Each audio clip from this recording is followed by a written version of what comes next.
ఈ వ్రతంను విధి విధానముగా ఆచరించినచో లోకంలో సమస్త సౌఖ్యములు అనుభవించి చివరికి సత్యదేవుని సన్నిధానము చేరుకునేదరు.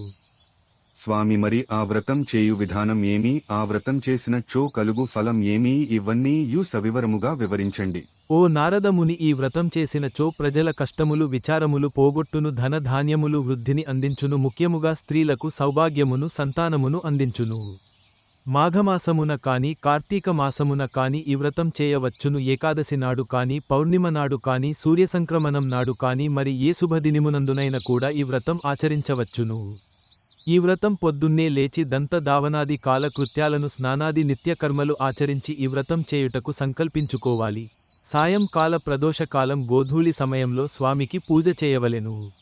గోమయంతో ఇంటిని అలికి పంచవర్ణముతో ముగ్గులు పెట్టి వస్త్రం పరిచి బియ్యం పోసి మధ్య వెండిది కాని రాగిది కాని ఇత్తడి కలసము అయిన ఉంచవచ్చును. బొత్తిగా పేదవారైనచో మట్టి కలసమును కూడా ఉంచవచ్చును, కాని శక్తి ఉన్న లోపం చేయరాదు. ఆపై స్వామికి పూజ చేయవలయును.